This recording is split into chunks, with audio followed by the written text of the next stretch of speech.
Their case, Karl Rove is predicting the future again. Yeah, the man known as Bush's brain once predicted the election of President Bush would usher in a generation of Republican rule. Well, that lasted 6 years.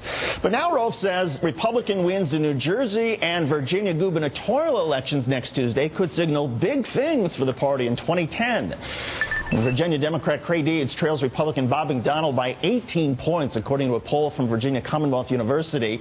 Meanwhile, in New Jersey, Republican Chris Christie is locked in a close battle with incumbent Democrat John Corzine, despite Corzine, the former chairman of Goldman Sachs, outspending Christie by a 3-to-1 margin.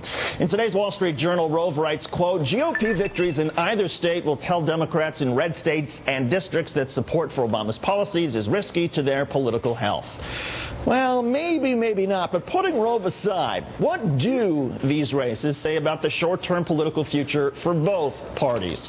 Here to make their case, Peter Slutsky, a blogger on DoubleSpeak and the Huffington Post. Also with us, Liz Mair, who blogs at lizmair.com and is also the former online communications director for the Republican National Committee. Peter, let's start with you. Can we draw any national implications based on these state races? Well, I don't think so, no. First of all, I think it's kind of ironic and funny that we're still listening to Karl Rove. You kind of alluded to it in your intro, but, you know, if you don't like what you're seeing right now with the U.S. economy, with our foreign policy, and these are all the holes that President Obama and the administration are trying to dig out that brought to you by George Bush and George Bush's brain, Karl Rove. So, you know, I take everything he says with a grain of salt, but no, I don't think that these necessarily have national implications. These are two very individual stories going on in two very different states, and there's different factors playing out. But, you know, we're always quick to try to judge these races and prejudge these races. Let's see what happens over the weekend. I think you're going to see some closing in New Jersey, and, you know, Creed Deeds might just be too far gone at this point to take it away, but I'll take one for one. Liz, your view.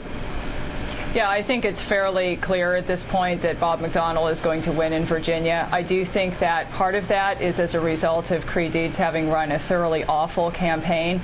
I also think that some of that, however, is the fact that President Obama's policies, particularly in economic areas, are not particularly popular with a lot of people in Virginia, and people have real questions. So, you know, Republicans can take heart to some extent. I also think that a year is a long time until the next election, and a lot of things can change for better or for worse. You know, but ultimately, it will be very gratifying to see a Republican win the gubernatorial race in Virginia. Liz, I wonder if we could switch and move this around a little bit and talk the big news today, economic news, of course, the GDP. It signifies that we're out of the recession now, even though a lot of Americans aren't feeling it because they still don't have jobs and unemployment may rise a little bit. How does that cut politically? I think, to be honest with you, your point about a lot of Americans still hurting is very valid, and I think that that is the prism through which a lot of voters and a lot of Americans look at things. At the end of the day, people can look at indicators like GDP, people can look at indicators like what's going on with the stock market, but if you've got 20% unemployment in your town, your impression of the economy is not going to be that everything is swell, and that's just how that goes. And Peter, if unemployment is still high this time next year, then that could have, even if we have several quarters of economic growth, if unemployment still remains high, that could be an election problem for Democrats, right?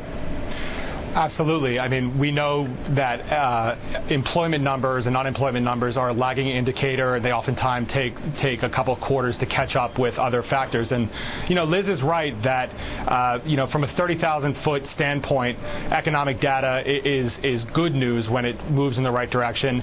But it's a personal thing. And if you're employed and you have money and you have credit, that's a very different thing. And same thing with your neighbors.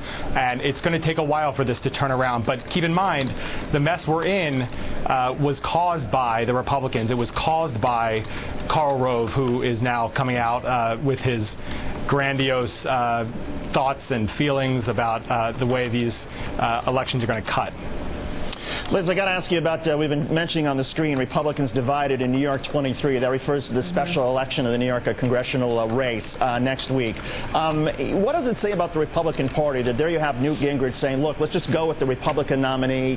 We shouldn't have outsiders telling Republicans in New York who their candidate should be. And you have people like Sarah Palin, Fred Thompson, others saying, no, no, no, let's not support the Republican. Let's support the third party who happens to be more conservative. Well, ultimately, I got to be honest with you. I think that it's fairly clear in this case that the Republican candidate has a lot of issues, and we're not just talking about social issues, the stuff that people normally hone in on. There are a lot of issues on which she is very divergent from not just, frankly, the majority of the Republican base, which is conservative, but even people who are described as moderate Republicans. I'm a socially more moderate Republican, but there are plenty of things that I disagree with her about, and I think that that's a serious concern for a lot of people within the party. And Peter, we'll give you the last word on that. Sure. Well, I think what you're seeing play out, and we've been saying this for a while now, is that in the post-election era, and the Republicans are really trying to have kind of a conversation about where they want to go, what kind of party they want to be, and ultimately they'll win on ideas. But this has been really interesting to watch up in New York to see how the dynamics play out, whether they're going to go with the Republican nominee or they're going to go with an outsider, and it's lining up in all different ways. It's been fascinating. I agree with both of you. Peter Slutsky and Liz Mair, thank you very much. And Alex, they really are going through something of an identity crisis in terms of the Republican Party and the Northeast, and exactly what their positions are going to be. You're absolutely right.